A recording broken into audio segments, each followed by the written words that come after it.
E aí, pessoal, começando aqui mais um episódio do nosso podcast, o Plano Talks. E vocês já devem imaginar que estamos recebendo mais pessoas extraordinárias aqui da nossa João Pessoa, da nossa Paraíba, né?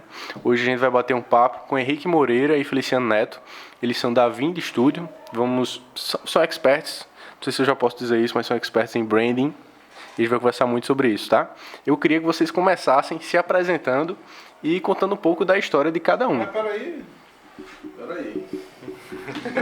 O bom é essa informalidade. Eu queria também saudar Neto e Henrique pela presença aqui conosco no Plano Talks. E já informando que a gente vai dividir o microfone, porque de última hora a gente tomou conhecimento que uma falha técnica. Um desapareceu aqui do estúdio, mas aí nem por isso a gente vai deixar de realizar da melhor forma. Agora, saudar vocês e eu quero até lembrar como conheci eles. Sim. Recomendação de Sérgio Crispim, do Lojão da Cerâmica, que fez conheci os meninos e fez um trabalho de branding, né? Para desenvolver o nome, a marca e trabalhar a marca de um novo negócio que ele estava, à época, desenvolvendo em João Pessoa, que era uma pista, um autódromo, um kartódromo, né, de um elevado nível, é tanto que é reconhecido nacionalmente, foram eles que criaram o nome Paladino. Esse é um case, inclusive, legal pra gente falar. Exatamente, quero que vocês falem sobre ele mesmo. Mas se apresentem. Gente, é um prazer ter sido convidado por vocês e a gente veio aqui com toda a presteza do mundo para falar de assuntos que a gente ama, não só compartilhar e falar e trabalhar, mas expert é muito peso no meu Mas vocês têm até livro, então já são experts. Então a gente é enxerido, eu gosto de dizer assim, a galera está assistindo que não é do Nordeste, vá pesquisar no Google o que significa enxerido. Eu acho que é um adjetivo que define bem a gente, porque nós de fato não temos medo de trabalho. Uhum. E geralmente quando tem desafio é que a gente gosta mais de encarar, né, de ir pra cima. Todas as vezes que a gente se dispôs a fazer isso, a gente teve um bom resultado. Eu faço primeiro, depois você, eu sou mais velho. Tá. Nós somos irmãos, né? À Coincidentemente acabamos da mesma profissão. Nós somos formados em publicidade e propaganda. Mas aí as jornadas profissionais foram separadas e depois de um tempo se juntaram. Aí a gente está hoje com esse empreendimento que é o Vind Studio, que começou como estúdio de design. Massa. Mas eu estou trabalhando com design e comunicação há mais de 20 anos já. Comecei amadoramente em casa, assim, essa parte eu não conto como trabalho, mas minha mãe sempre fazia muito trabalho manual, né? E ela começou umas ideias uma vez de pintar camisa à mão. Né? Fazer umas estampas pintadas à mão.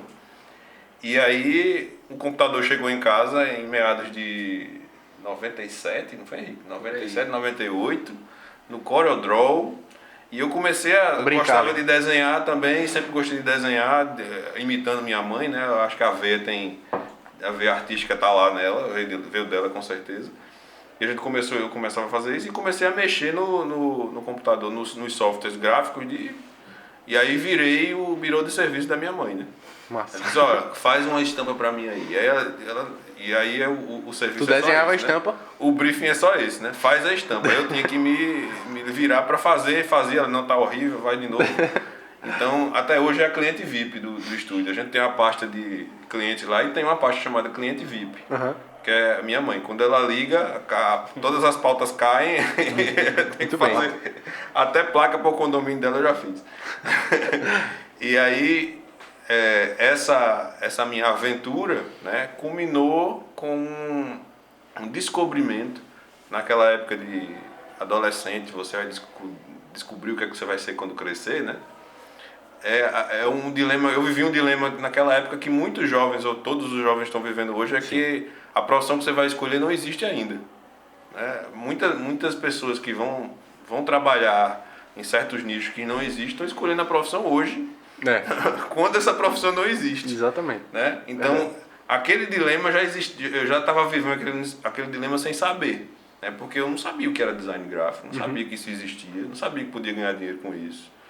E o caminho para mim foi computação, né? Computador, computação. Então fui lá fazer vestibular para computação, cheguei a cursar ciência da computação. Não ficou em dúvida em nenhuma outra coisa? Não, porque pra mim... Era a única alternativa que tinha a ver. Não, o caminho era esse, eu vou fazer isso aqui, vou entender, e lá dentro da universidade eu vou encontrar alguma coisa que lide com imagem. Tá. Então eu pensava, eu entrei na faculdade com 16 anos de idade. Qual a sua idade hoje, Nando? Eu tenho 41 hoje. Então eu entrei com 16 anos de idade. Com 16 anos de idade você não sabe de nada da vida não, minha gente. Então você está lá fazendo um curso superior com 16 anos, completei 17 lá jogo no primeiro ano, né?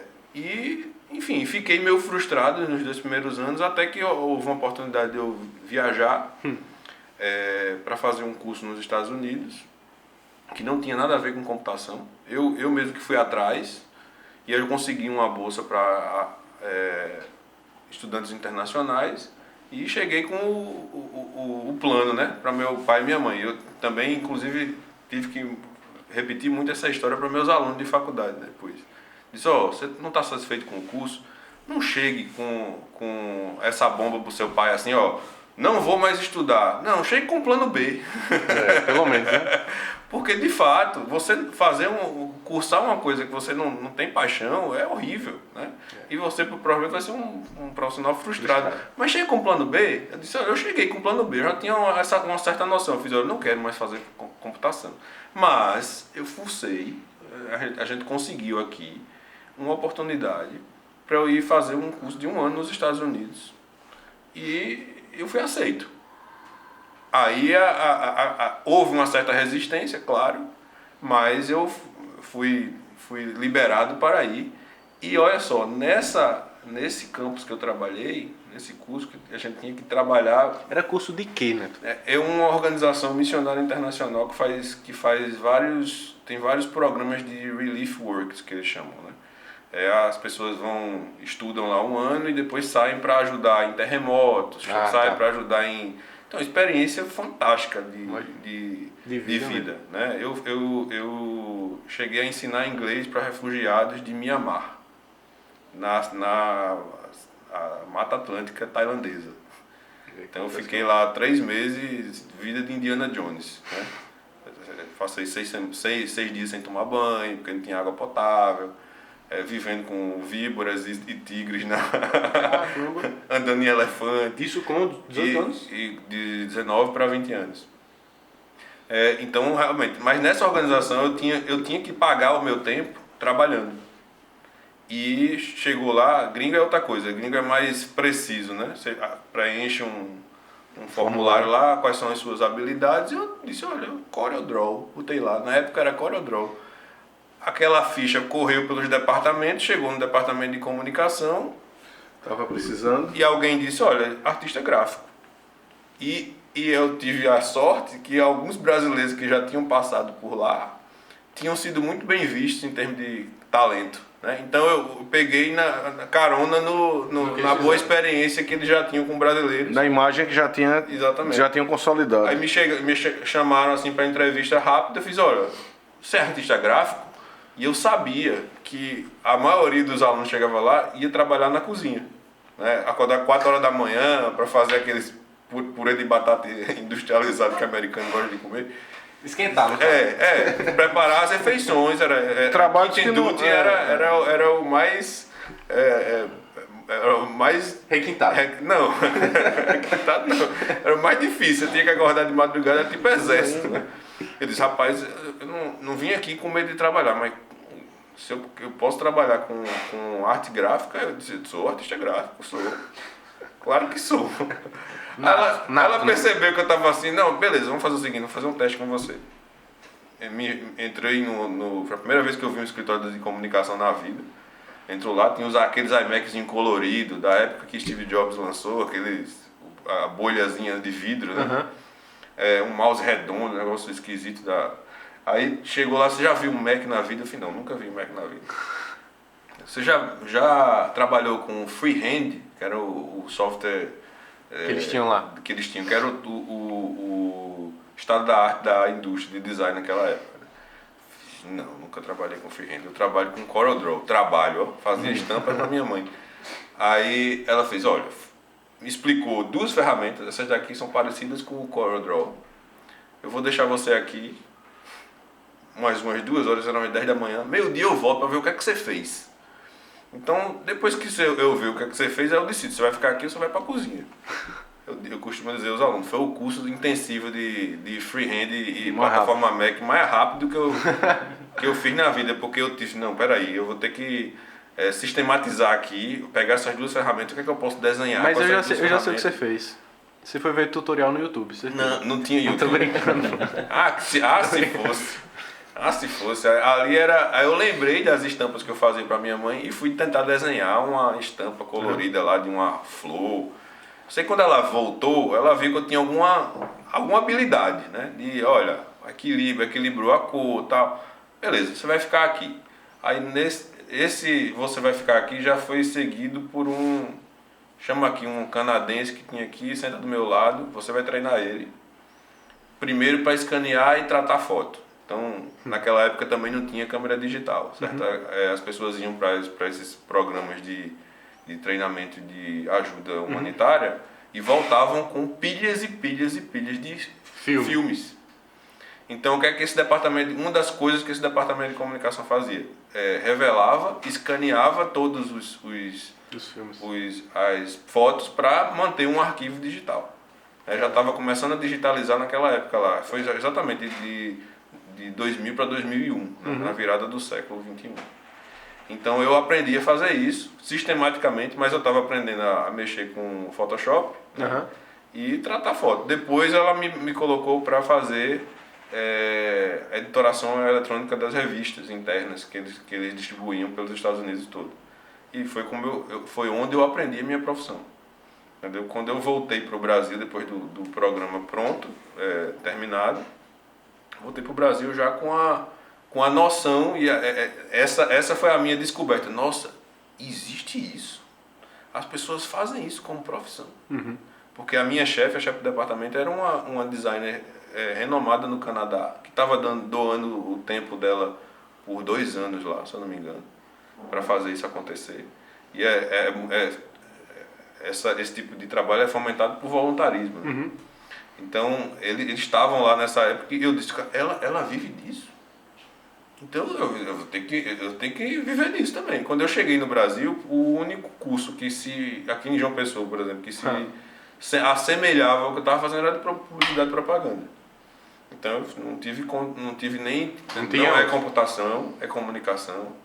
E eu entrei na faculdade de comunicação e decidido que eu vou ter que ser bom nisso aqui, porque o povo não sabe nem o que é isso. Você fez então publicidade e propaganda em alguma faculdade privada ou fez comunicação na UFPB? Não, eu fiz publicidade e propaganda porque eu já era o que mais... Na UFPB? Não, na Asper. Na Asper, no primeiro curso. Não tinha, por isso que eu estou perguntando. Comunicação, aí depois você se habilita ou para jornalismo. Exatamente. Né? Se eu não me engano, foi o primeiro curso de publicidade e propaganda daqui. Lembro. A UFPB até hoje não tem. Acho que não. Tem, né? A UFPB agora tem, né? Eu fiz. Mas faz muitos anos atrás. Né? Então, foi a primeira turma. Naquela época, os donos de agência daqui estavam fazendo o curso, porque, de fato, quem teve o pensamento de que olha, o mercado aqui não é profissional ainda. Esses caras que vão sair dos cursos formados vão dar o banho na gente. Então, alguns deles tiveram essa visão correta, no meu ver, de entrar na faculdade para se formar também, para poder ter o gabarito. A formação, a graduação, né? Para enrobustecer, deixar mais robusto, quer dizer, o que já tinha, que era a vivência prática, muitas vezes como agência, né? Isso, exatamente. E aí, como foi Você voltou para cá? Como foi o despertar de Henrique, que já era curiosidade, para seguir? Eu ia fazer justamente esse ponto. Vamos parar aqui, Henrique vai até aqui. Exatamente. Porque coincidentemente nós estávamos na mesma faculdade, ao mesmo tempo. Tá. Mas Porque esse tempo que eu passei fora, ele estava estudando, se formou no ensino médio e chegou a fazer vestibular. Então a gente acabou se encontrando. Na mesma turma? Foi, Um ano de diferença. Um ano de foi diferença. justamente quando o Henrique fez o Enem. Mas Henrique despertou pelo mesmo caminho, também em razão do... Foi influência sua? Influência da mãe também? Eu não sei, aí ele vai dizer aí, a história dele. Bem, depois de uma sessão nostalgia, né? Aqui, que passa o filme na filme cabeça, todo. porque eu fui lembrando também das etapas. Eu costumo dizer que, coincidentemente, nós somos irmãos, né? A gente não está no mesmo negócio por sermos irmãos. A gente está no mesmo negócio por uma questão de afinidade mesmo, né? De propósito mesmo pelo que a gente faz. E quando o Neto começou na faculdade, foi a época em que eu fiz vestibular e entrei um ano depois, justamente por não ter muita certeza do que eu ia fazer na época. E como eu já me identificava muito também com as coisas que ele fazia, sempre também tive essa veia criativa, a veia de pensar no diferente, no tentar criar coisas. Então eu fui nessa... Aproveitar o tempo. Exatamente. Ganhar tempo. Exatamente. Fui fazer um teste. Naquela época ainda se tinha tempo. É interessante quando a gente para pensar. Neto disse, com 16 anos você não sabe o que é da vida. Naquela época, realmente, com 16 anos você não sabia muito bem o que você ia fazer. As opções não eram tão difundidas como a gente tem hoje. O acesso à informação hoje é muito maior. Eu me lembro que na aula, em uma das aulas que a gente tinha, era a introdução ao e-commerce naquela época. Ou seja, era uma coisa que gente, isso aqui vai ser grande, isso aqui vai ser... Então era algo que ainda ia existir, nem existia. As grandes referências ainda eram as profissões dos pais. Exatamente. Né? Ou o que os pais pensassem para você, o filho, né? As principais atividades. Exatamente. Ainda era algo muito especulativo. No futuro isso aqui vai ser bom, isso aqui vai valer a pena. Então eu comecei a estudar comunicação e interessante que na faculdade mesmo, Neto já começou a estagiar e eu também comecei a estagiar. E nós éramos dupla criativa em agências. A gente teve essa coincidência de também ser dupla criativa em vários trabalhos que a gente fez. Então a gente já trabalhava junto em agência na época que estava estudando. Então a gente já tinha essa afinidade. E foi um caminho que foi uma descoberta muito positiva, pelo menos para mim na época, que estava muito em dúvida na época do que fazer, de qual caminho seguir. Das profissões mais tradicionais. E hoje a gente vê que foi assertivo, né? As escolhas foram assertivas e culminou onde a gente está hoje, fazendo o que a gente faz, que tem tudo a ver com as escolhas lá no passado, né? Isso é legal. E de fato, o fato de sermos irmãos é uma coincidência mesmo. A gente geralmente tem essa afinidade no trabalho da gente durante a nossa vida inteira. Massa. Aí, eu quero saber qual foi o momento que você... Tá falando longe. Aí eu queria saber qual foi o momento que, ainda na faculdade, vocês já pensavam, por exemplo, em ter esse negócio juntos ou ainda não? Houveram lampejos, né? Alguns lampejos que é um cálculo que se faz, né? A gente trabalha bem junto, né? A gente tá aqui trabalhando para os outros, porque a gente não trabalha bem junto pra gente. E eu acho que, felizmente, até frustrado, né? Frustrado. Porque a gente ia quebrar a cara na época e não ia dar certo. A maturidade é importante. Ia se frustrar. A maturidade é importante. É como o Henrique falou, naquela época a gente não vivia num mundo tão inundado por informação como o de hoje. O de hoje, você quer fazer um curso, você arruma um curso e faz. Eu quero decidir fazer alguma coisa, eu vou me munir de conhecimento imediatamente. Naquela época não tinha tanto essa facilidade. Então a gente tinha uma ideia muito simplória de vamos juntar e fazer uma empresa, e obviamente a empresa na nossa cabeça era uma agência de propaganda. E a gente chegou até a conversar com uma consultora amiga nossa, que na época atuava em várias frentes, inclusive para o Sebrae. E eu digo, ela é uma mentora para a gente hoje, doutora Nádia Pessoa. E eu digo para ela até hoje, toda vez que encontro com ela, que balde de água fria fantástico que você deu na gente naquela época. Porque ela começou a questionar a gente Sim, tá. sobre, e aí, você vai ganhar dinheiro como? E aí? Coisas básicas de você montar um negócio, de se perguntar qual vai ser a sustentabilidade desse negócio. Como você vai conquistar o cliente? Quantos sócios vai ter? A gente estamos aqui em 6. Ela, você é louco. Ela disse, ou vocês vão se quebrar logo no início, ou vocês vão terminar todos brigados entre si. Porque não é fácil uma relação, transformar uma relação de amizade em sociedade. Tem que ter uma maturidade e tal. Ela começou a dar esses baldes de geografia, até que a gente decidiu, não, realmente não é esse o momento. E foi onde despertou para mim quando ela falou uma palavra, vocês não têm autoridade ainda, vá adquirir a autoridade. E eu entendi isso na mesma hora de que não era só experiência, era conhecimento também. Então foi onde eu decidi, não, eu vou emendar logo a minha graduação com o MBA. Então foi atrás de um MBA que se encaixava. E foi nessa época que tu começou a ensinar, né? Se eu não me engano, foi nessa não, época. Eu fui um aluno muito bom na faculdade. Na faculdade, viu? Porque no colégio... No colégio foi inclusive uma quebra de paradigma. Minha mãe pensava que eu estava falsificando as notas. Porque de fato, o ensino médio, eu sempre fui um cara muito criativo. E eu tenho uma cognição boa, eu sou fácil de aprender.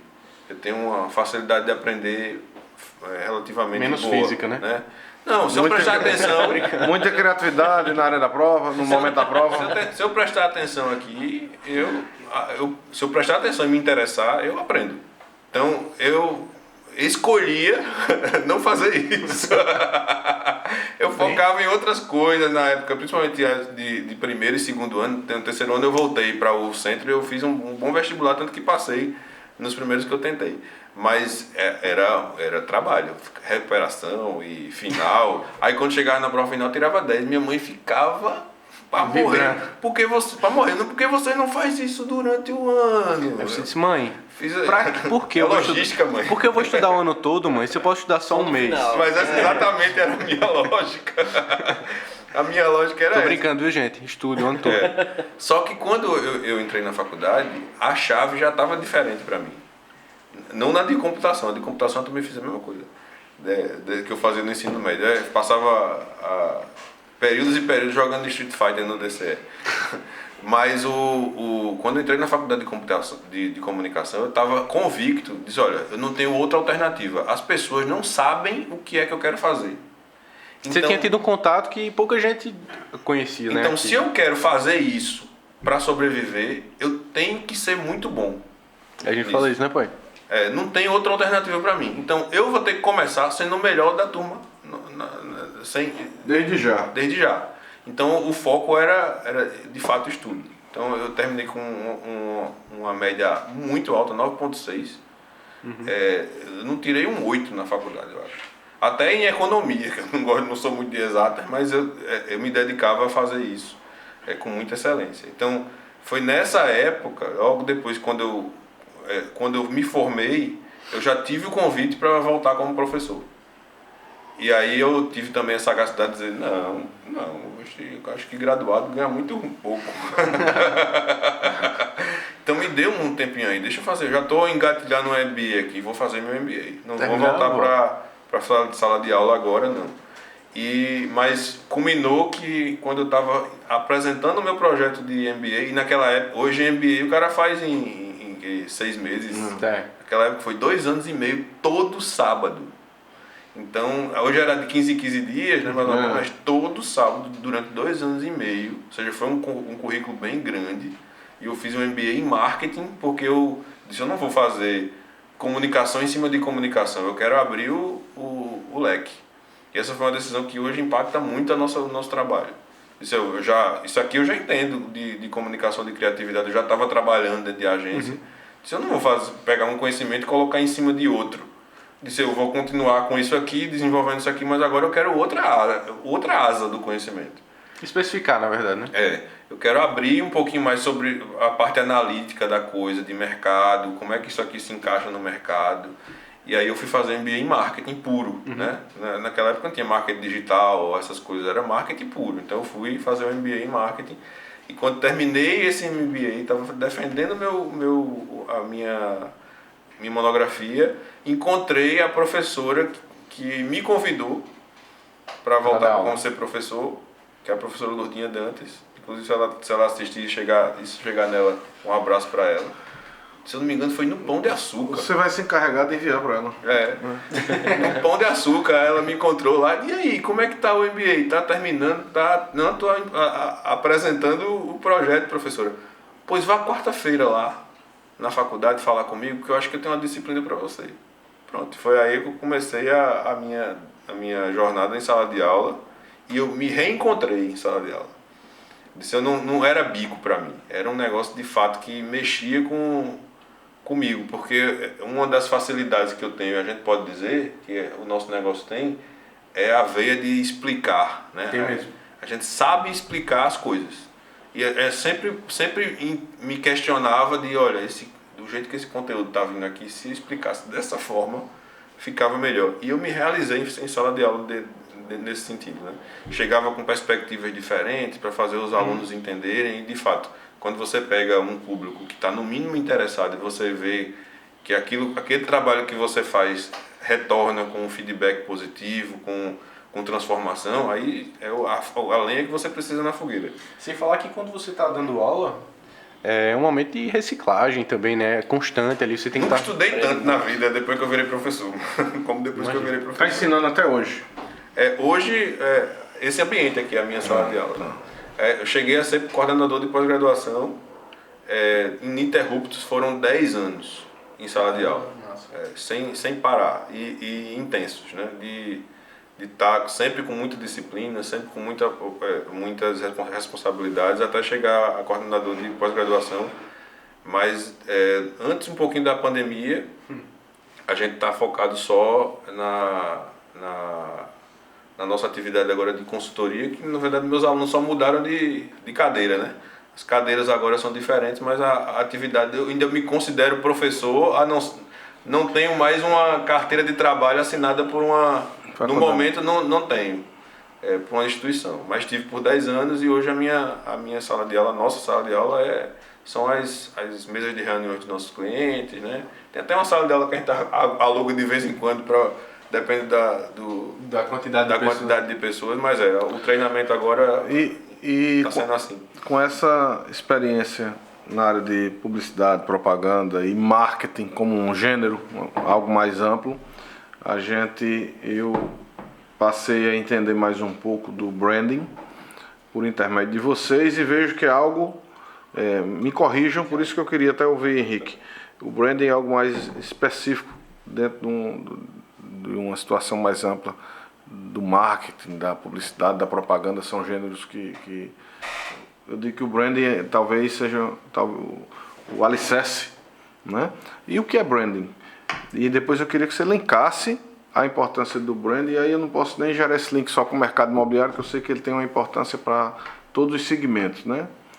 Mas eu entendo como é a criação da marca, é a gestão da marca, é fazer com que aquela marca se perpetue no mercado de forma positiva, o que é. E depois, eu quero saber o que foi que Henrique fez depois da faculdade, que eu sei que tem muita coisa interessante para contar também. Vamos começar por isso, a gente começa com o Henrique terminando a história dele e a gente entra vai junto vai entrar na técnica depois. Eu já estava esperando que essa parte iria ser pulada. Jamais, Henrique. Aqui a gente deixa passar tudo que é interessante é falado aqui, Henrique.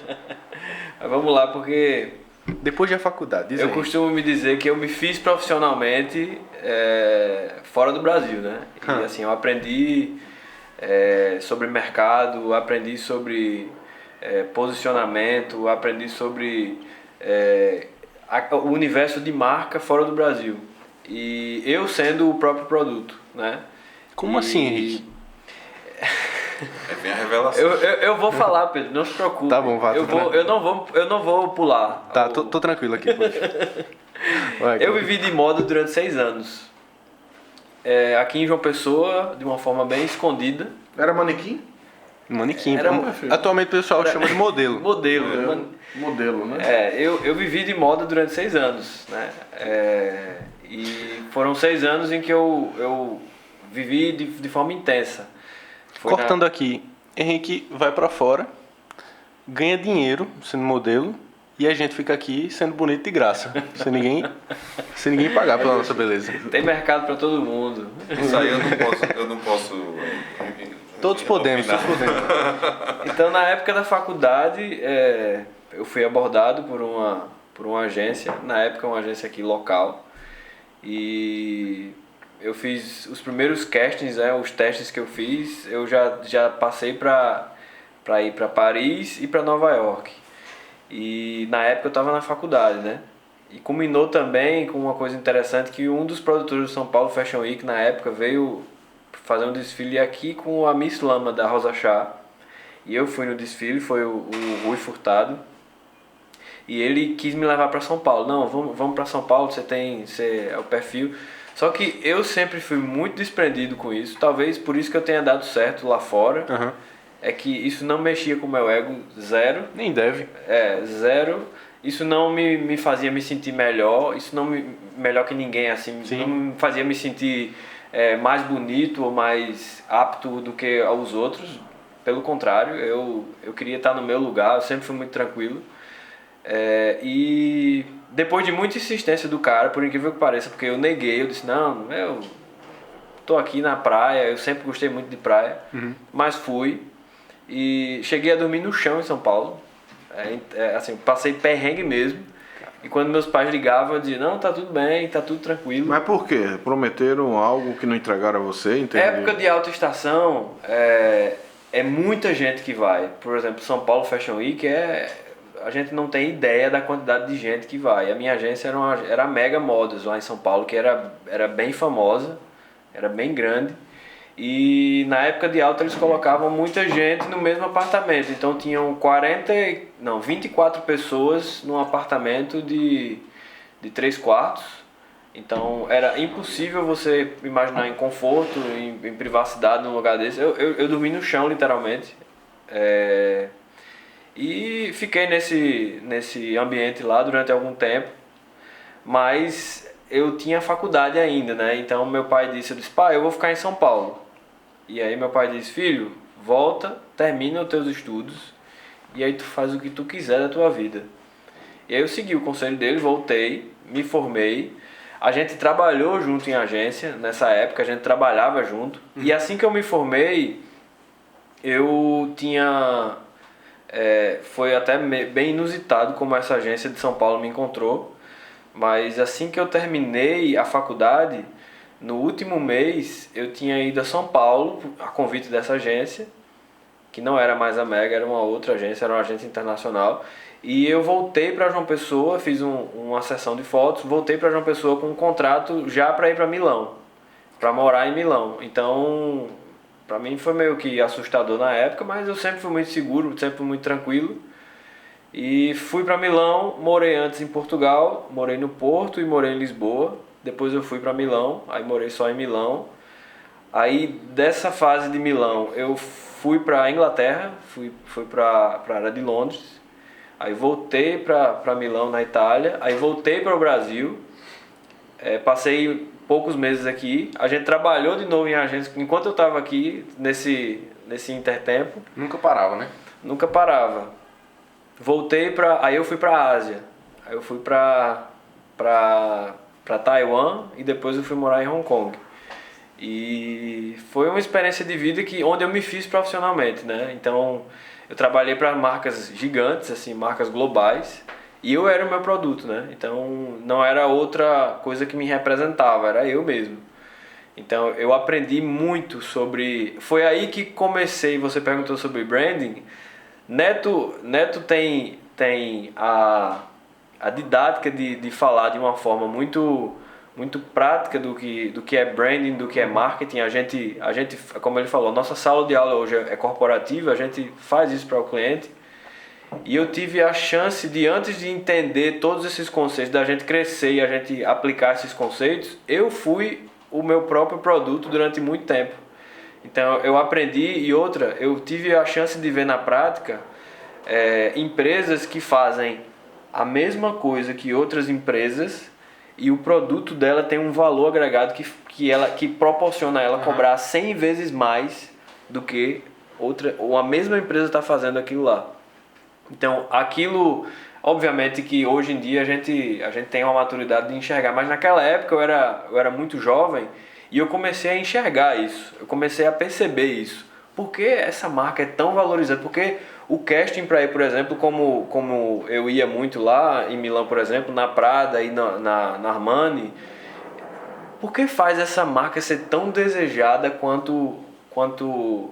tão desejada quanto essa, e aquelas outras que fazem às vezes coisas muito semelhantes, às vezes copiam, não são tão desejadas quanto essa. Então, isso tudo é um trabalho, é uma construção de branding, né? É um posicionamento que se vai construindo, e a gente hoje tem a chance, a gente hoje tem o privilégio de poder, a gente desenvolveu uma metodologia própria nossa, e hoje a gente tem o privilégio de poder transmitir isso para os clientes, para que eles possam entender essa lógica e aplicar nos negócios deles, principalmente os pequenos e os médios negócios. Então, a minha jornada foi essa. Quando eu voltei, assim que eu voltei, não foi, Neto? Eu me casei, comecei a trabalhar, eu fui diretor de televisão e produtor de televisão no Sistema Correio. Massa. Porque eu tinha essa vivência. Eu dirigi o programa do meu amigo Jonas Lourenço, um abraço para ele.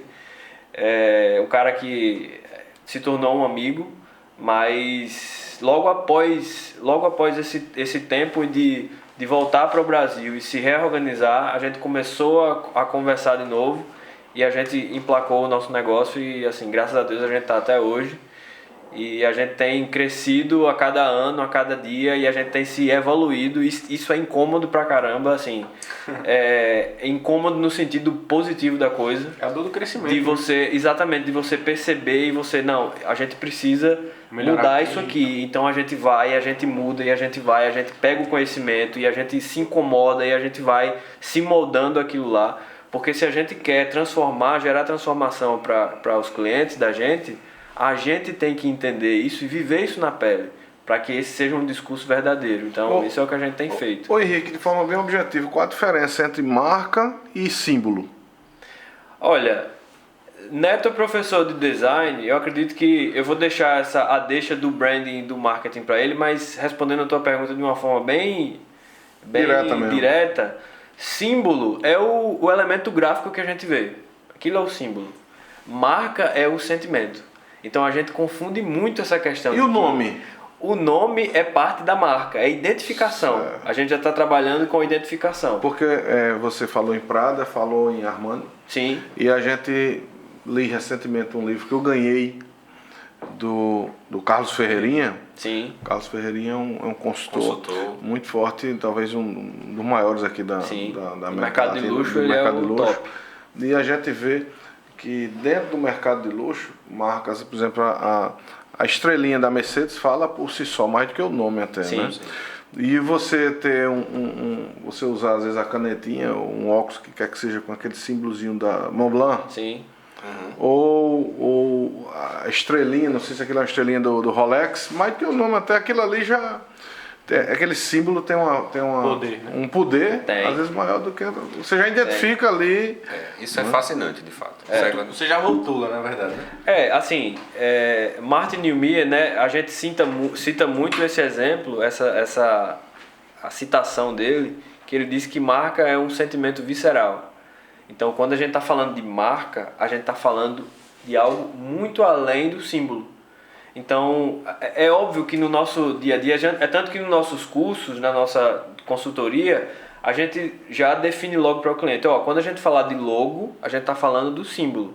Quando a gente estiver falando de marca, a gente está falando do que permeia esse universo do sentimento a língua e da portuguesa sensação. Dificulta um pouquinho isso, porque é a mesma palavra, né? A gente usa a mesma palavra para as duas coisas, né? Quando você vai para a língua inglesa, por exemplo, você já tem o logo e o brand.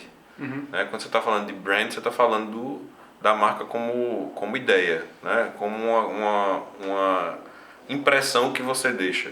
Né? Quando está falando de logo, você está falando da parte visual gráfica. Né? Que justamente essa atividade é uma curiosidade da gente entrar aqui e a gente já emendar no resto da história. Sim, né? Vamos lá. Essa atividade de explicar o que é um, o que é outro, que trouxe para a gente onde a gente está hoje. Porque quando o Henrique voltou do exterior, eu já estava no final da minha carreira publicitário, diretor de arte, passei 9 anos pulando de agência em agência aqui, do jeito que se faz, né? Eu já estava sustentando a minha família com o que eu ganhava em agência, só que houve um acontecimento aqui na Paraíba, que foi um dos governadores da gente foi cassado, né? E eu não gosto de falar de política e nem vou entrar em assuntos políticos, mas o fato é que foi, né? E o fato é que eu estava trabalhando em uma agência que tinha contas governamentais. Mix. Não, né? Uma das outras. Mas o fato é que, de fato, o pessoal da agência se viu numa situação muito delicada. Porque a consciência era clara que a verba ia ser perdida, porque você vai mudar o governador, você vai mudar todo o contrato de licitação, todas aquelas que já estava com a fatia garantida, não ia ter mais. E eles foram muito abertos com a gente, comigo, pelo menos não tenho o que reclamar. Eu estava assistindo TV Senado, não sei por que cargas d'água eu estava assistindo TV Senado de madrugada. Tem muita gente que assiste. Né? E eu estava assistindo o processo dele lá. Não era o YouTube, era TV a cabo. Tava lá. Aí eu passei... Você sabe que é canal aberto hoje. Passei lá e vi, na época da Big TV ainda, vi lá o Cássio lá e eu fiquei lá. O processo estava sendo concluído e a cassação estava sendo concluída. Aí eu acordei minha esposa e falei, vou ser demitido. Como assim? De madrugada, né? Tu sonhou, foi que ia ser demitido? Não, é uma matemática que eu estou fazendo aqui na minha cabeça, porque se isso vai acontecer, vai ser um dominó.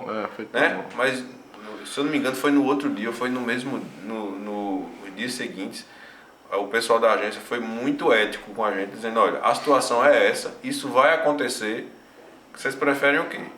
A gente acertar as contas de vocês agora, porque a gente só vai poder ficar com os mais antigos, né, porque tem os contratos mais caros, a gente, enfim, vai ficar com a equipe mínima, mas os outros a gente vai ter que rescindir o contrato. Eu disse, a gente pode esperar para ver o que vai acontecer, mas nosso entendimento é que vem rebordosa. Aí eu disse, pode assinar minha rescisão aí, tranquilo, acertar todas as contas normais, só que agora eu tava, inclusive fiz até freelancer para eles depois.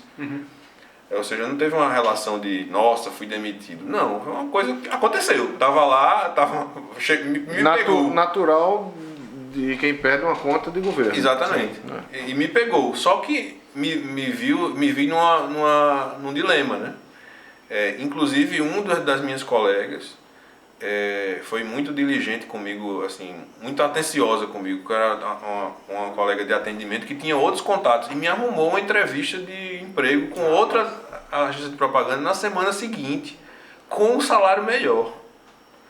E foi um momento muito decisivo na minha vida, que eu fui para essa entrevista e eu já estava incomodado, não com a atividade de diretor de arte, mas como aquilo não encaixava naquela primeira visão que eu tinha do profissional que eu queria ser lá nos Estados Unidos, né?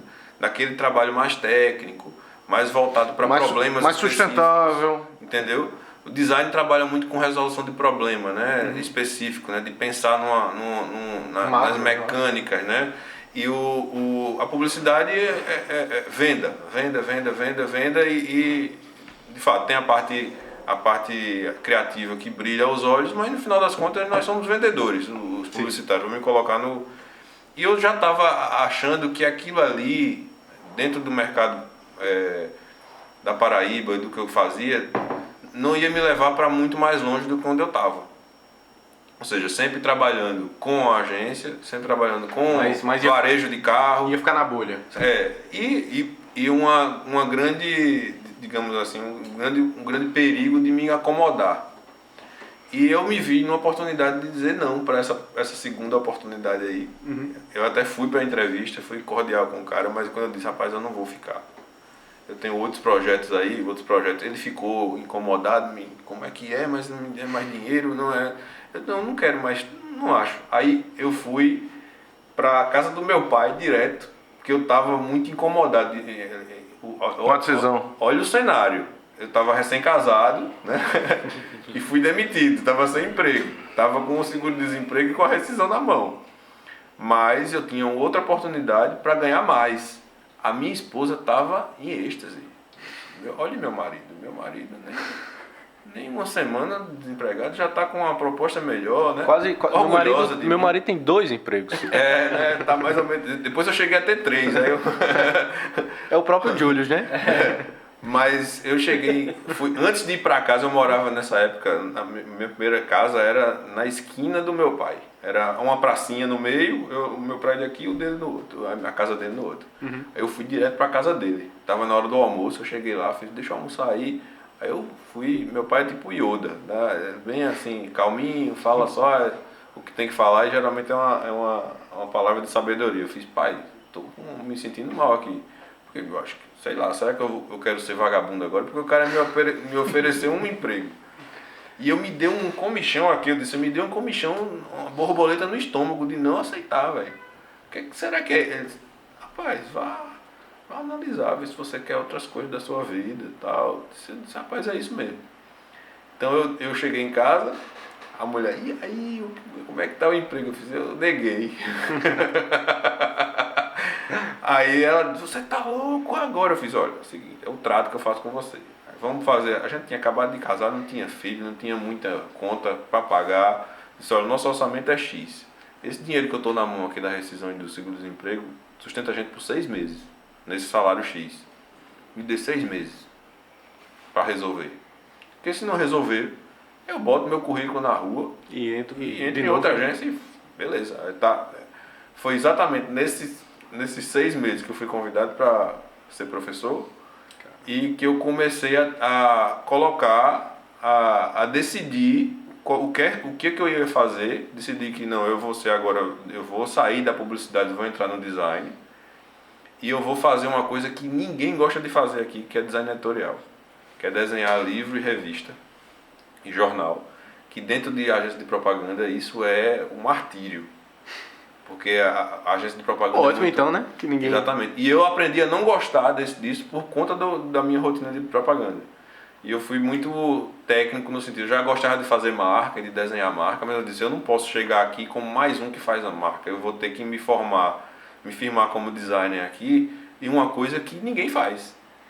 E que ninguém gosta de fazer, que é design editorial. Então eu vou estudar e me especializar nisso aqui, porque disso aqui eu posso tirar as outras coisas. Disso aqui eu posso me vender como camarada que entende de marca, que já está fazendo isso há algum tempo, mas design editorial. Então eu comecei a estudar, pegando essa deixa de que a razão pela qual as pessoas não gostam disso dentro de agência é porque, de fato, a agência é um ritmo muito frenético de prazos. E quando chega um projeto desse, cai na pauta de um diretor de arte, que era eu, aquilo é demorado. E vai fazer com que todos os meus outros projetos fiquem com menos prazo para eu entregar. Então é um estresse, ninguém gosta de fazer. E sem falar que é uma coisa multidisciplinar. Você tem que... a sua parte depende da do outro, que depende da do outro, que depende da do outro. E isso aí, dentro de um ambiente de prazo apertado, é o fim. Então eu comecei a estudar e nesse ínter eu já estava dando aula em curso de design. No primeiro curso de design de gráfico aqui da Paraíba, que foi o da Estácio. Na época era I10 ainda. E já estava dando aula em curso de propaganda também. Então eu estava fazendo já estava com 2 empregos, né? Saí de 1 para 2.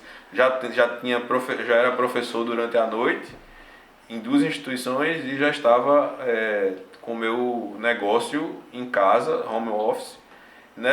Foi exatamente nessa época que, desenvolvendo isso, quando o Henrique voltou, e a gente começou a fazer até uns freelas fora de agência, né? Emitindo nota fiscal avulsa e tal. E fiz projetos com parceria com agências de propaganda, como a agência Antares, Júnior Guerreiro. Foi o primeiro que acreditou no meu discurso de que eu não vim concorrer com vocês, eu quero trabalhar com vocês. Porque o mercado ainda era muito novinho ainda, né? É Antares, mano. O mercado ainda era muito ingênuo e muito preciosista, assim, aquela coisa muito de eu seguro aqui os meus, né? Não, o cara vem aqui dizendo que quer uma coisa, daqui a pouco ele monta uma agência e está concorrendo comigo. Então, de fato, a gente teve quando eu comecei a dizer, sou designer editorial, quero trabalhar com vocês, quero pegar o projeto chato, eu quero pegar, dê pra mim, o que eu faço? Tu também Faço sozinho. sacou o Oceano Azul ali, né? Hã? Tu sacou o Oceano Azul também, né? Que era o que Isso. ninguém queria, puxou. E essa questão de eu dizer, olha, eu sou designer editorial, eu sou especialista em editorial. Eu estava estudando muito, de fato. O primeiro cliente que acreditou em mim foi o Motiva, foi o Colégio Motiva, que é cliente da gente até hoje. Meu cliente também, Caramu. O Carambu, inclusive, foi o Motivo aqui de João Pessoa, Gente que muito fazia boa. um jornalzinho Caramu de e Carlos. 12 páginas. E uma das colegas da minha esposa, que ela já trabalhava no marketing de uma empresa que era jornalista, estava trabalhando para o Motivo e disse, olha, a gente está querendo reformular esse jornalzinho. Aí eu fui e fiz o projeto desse jornalzinho e comecei a fazer o jornalzinho do Motivo. E desse jornalzinho do Motivo, a gente abarcou outros projetos como o catálogo do Estação Cabo Branco junto com a Antares, projeto de 300 e poucas páginas. E a gente sempre teve um feedback muito bom, porque é aquela coisa, eu estava tirando aquele projeto de um ambiente que era super atarefado e que não tinha foco, para dar foco naquilo. Aí aprendi método, desenvolvi método para fazer aquilo ali. Ou seja, eu comecei a amar aquele negócio que eu odiava. E, de fato, ter resultados muito bons, né? Até a ponto de chegar a ser convidado pela direção do Grupo Paraíba para fazer a última reformulação do Jornal da Paraíba. Esse último desenho que o Jornal da Paraíba teve como jornal físico foi eu que fiz. De forma sigilosa, hoje já não é mais sigilo, mas de forma sigilosa, trancado lá numa salinha, fazendo esse projeto aí. Ô Neto, o próprio Henrique, me diga uma coisa, trabalhar uma marca, você, Henrique, quando citou que o produto era você, aí eu trago aqui para o mercado imobiliário, mais precisamente, e aí é um corte, viu, meu caro Firmino, trago para o profissional, corretor de imóveis, qualquer um outro profissional, mas para o corretor de imóveis principalmente, que intermedia negócio de altas montas muitas vezes e tal, e para um mercado complicado, bem complexo, na forma, na formação, na qualificação, embora hoje existam excelentes profissionais, qual o conselho que você daria para os profissionais de diversas áreas, mas eu trago aqui de forma precisa o corretor de imóveis, se tornar uma marca e saber se trabalhar como produto Sim. para permanecer nesse mercado? A gente costuma dizer, Glauco, essa é uma pergunta interessante, porque a gente tem uma visão, às vezes, de que uma marca ela só está ligado a uma CNPJ, entendeu? E não é bem assim. Uma marca, ela a gente fala muito de sentimento, de ideia.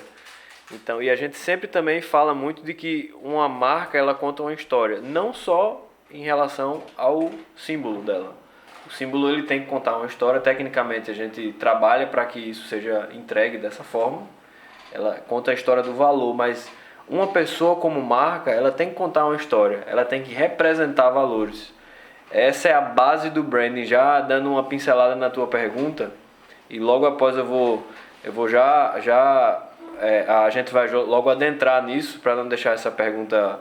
Acho que essa construção toda vai combinar nisso, mas o valor é a base de uma marca que sabe se posicionar bem. Então, quando a gente fala de pessoas, a gente está falando da mesma forma, de valores. Então, eu vou citar o meu exemplo como profissional da área de moda.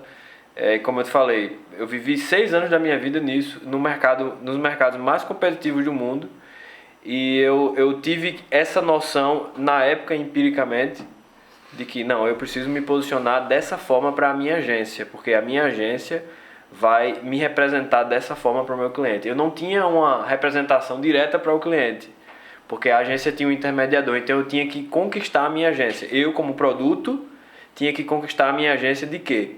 Eu sou o produto certo para o teu cliente.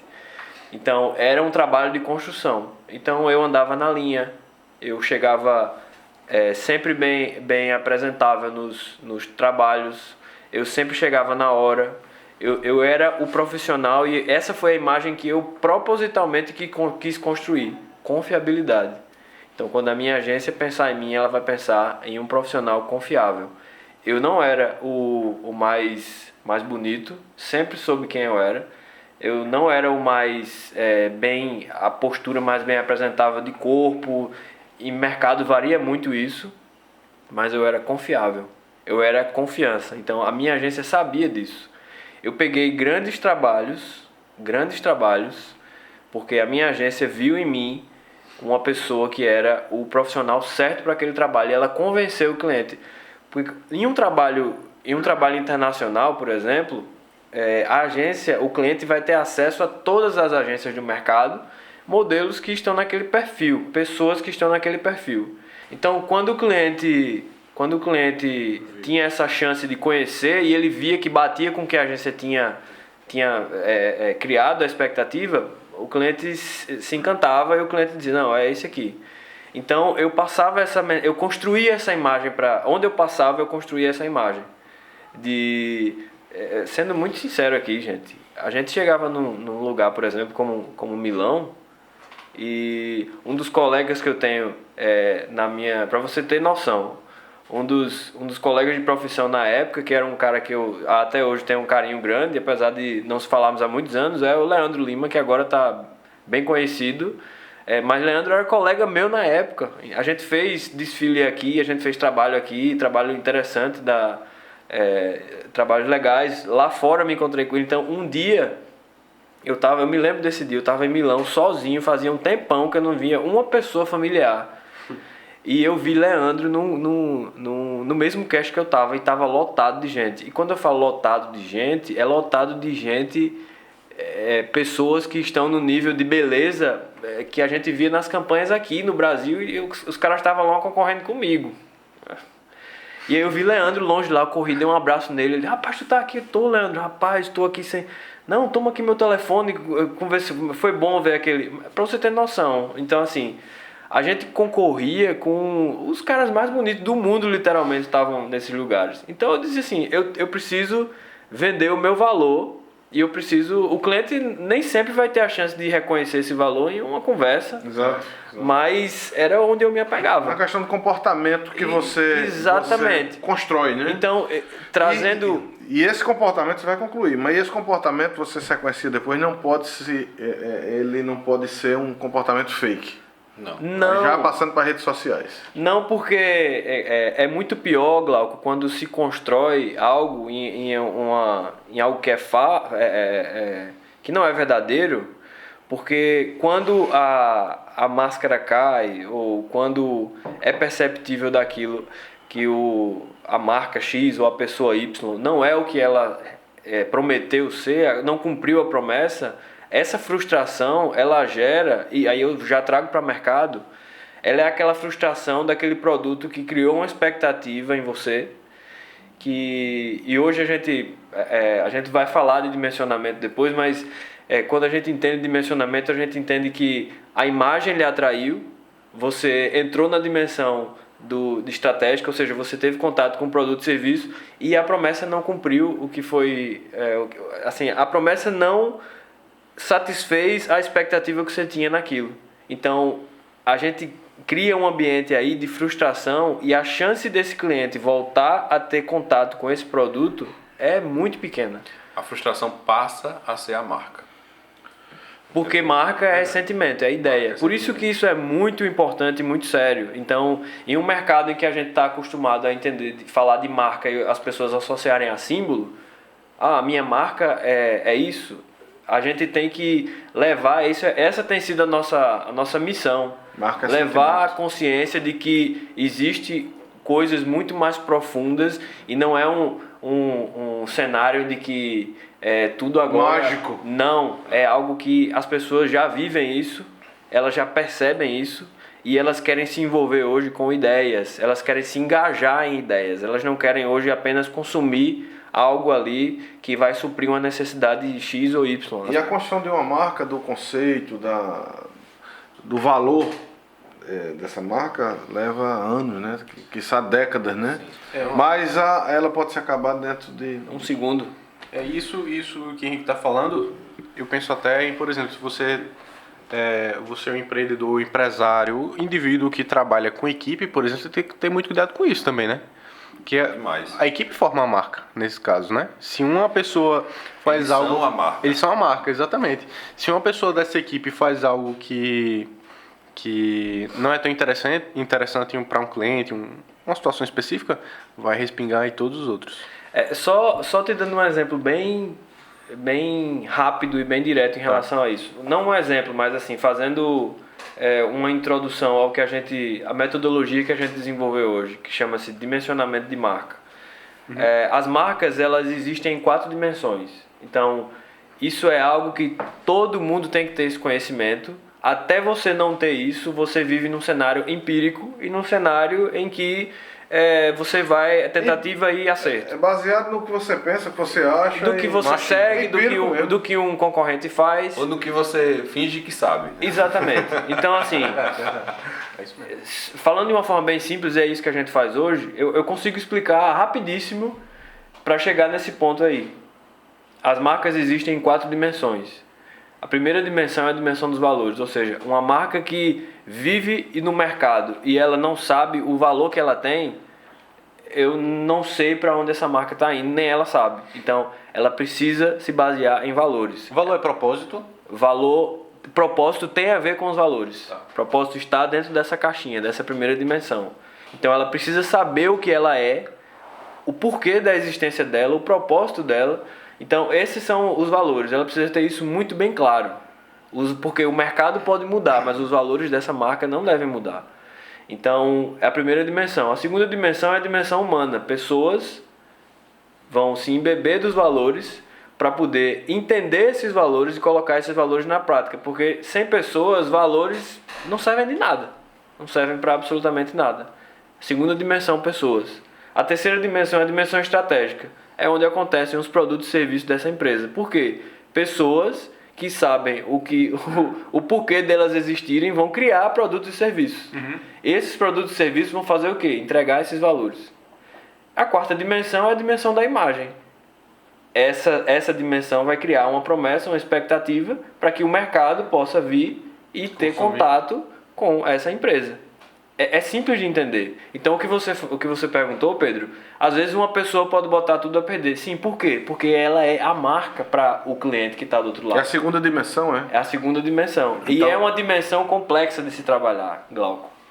Meu propósito é esse, primeira dimensão. Sim. Pessoal, da segunda dimensão, analisem o propósito. Aí vamos para a terceira dimensão, vamos executar da forma Exatamente. que nós nos propusemos. Exatamente. Né? Impactar dessa forma. Se a proposta for assimilada pela equipe e executada da forma correta, Sim. vai gerar a quarta dimensão, que é Demais. que é a E uma imagem. coisa interessante é que essa segunda dimensão, a dimensão humana, é complexa de se trabalhar, porque trabalhar com gente é difícil. Mas quando se consegue transmitir esses valores aqui e as pessoas conseguem captar, essas pessoas, ou seja, a equipe de trabalho de uma empresa, vai ter um potencial gigantesco de criar produtos e serviços novos, coisas assertivas que vão mexer aqui e entregar esses valores. Existem pontes aqui entre essas dimensões. Se a gente for falar disso, Sim. a gente vai entender que tudo está conectado e tudo faz todo sentido. Por isso que eu falei antes de entrar nessa questão das 4 dimensões. Até não se entender, até não se ouvir falar disso, tudo que se faz é meio que empírico. Eu tive a chance, na primeira consultoria que a gente fez, que Neto começou a desenvolver a questão das 4 dimensões, ele apresentou. Esse é um método de vocês. É um método que a gente criou, inclusive o nosso livro está lançado. Aperfeiçoei no ambiente de sala de aula. Quem quiser comprar o livro de vocês, Está na consegue? Amazon hoje. É Metagestão e as 4 dimensões da marca. Pronto, Está olha aí, na pessoal. Amazon. Recomendo a leitura. Também. Extraordinário. Só interrompendo o Neto aqui, ele vai dizer que ele vai poder explanar um pouco mais isso, mas quando a gente começou a discutir sobre isso, que a gente, não, Neto, isso aqui é legal, vamos pensar. E a gente começou a estudar isso, E a gente fez é óbvio que teve um tempo aí de maturação grande, mas dando um salto mais para exemplificar, a gente fez a nossa primeira consultoria, um cara ouviu sobre isso e disse, não, eu preciso disso. A gente não tinha nem formatado nem nada, precificação, nada, a gente teve que fazer E ele disse, não, eu quero de todo jeito. A gente fez, eu peguei o resultado do relatório, eu fui no Vale do Silício, a gente pensou assim, Caramba, qual é o lugar no mundo em que a inovação está no nível mais alto que se pode imaginar? O Vale do Silício, Califórnia. Uhum. É lá que eu vou. Eu consegui os contatos, consegui as reuniões. Eu tive reunião na sede do Google lá em Mountainville, lá nos prédios novos deles lá. Tive reunião com a gerente de comunicação, de marketing nacional da AT&T America. Tive outros contatos para apresentar isso, mas eu levei a nossa ideia para o lugar onde o fogo iria provar da forma mais intensa possível. E eu voltei para cá com os feedbacks que eu tive lá. Eu disse, Neto, o que a gente faz de fato funciona. A gente já sabia que funcionava porque a gente tinha feito com um cliente. Já tinha aplicado. Já tinha aplicado e tinha funcionado. Mudou a cabeça do cara de uma forma que a gente se surpreendeu. Eu disse, isso funciona. Mas tem sempre aquela coisa, né? Pelo menos eu tenho muito isso, né? A síndrome do impostor. Ah, até sim. Ah, rapaz, mas quem sou eu para escrever um negócio que preste? Mas o que é legal é que eu também tenho isso. Isso é algo que a gente fica se questionando. Mas quando eu fui pra lá, ninguém quer saber. Eles não queriam saber se eu era da João Pessoa, na Paraíba, se a Paraíba no Brasil é depreciado, se no Brasil a Paraíba... Eles não querem saber disso. Queriam ver a ideia. E a ideia pela ideia fez os caras entenderem. E o pessoal, um dos feedbacks que eu tive foi: o que vocês têm na mão é uma organização de um processo que as grandes empresas fazem e cada uma de um jeito. Vocês transformaram de uma forma sintetizaram para que qualquer um possa fazer. E eu voltei para cá, a gente tem uma paixão por pequenos e médios negócios. A gente tem paixão por isso. Porque a gente vem de um mercado e a gente sabe como é complexo empreender, a gente sabe das dificuldades. E a partir do momento que a gente tem um conhecimento que é transformador, a gente fez isso a nossa bandeira, a nossa missão. Vamos levar esse conhecimento para o máximo de pessoas que a gente puder. Porque isso é transformador, isso vai elevar o nível do negócio do mercado em que a gente vai atingir. E como desenvolver, criar. Você está criando um negócio, abrindo um negócio, vai desenvolver uma marca, criar uma marca. E como montar esse propósito do seu negócio. A gente começa, geralmente, tentando ensinar para o cliente. Ensinar mesmo, que o que a gente faz hoje a educação é DNA.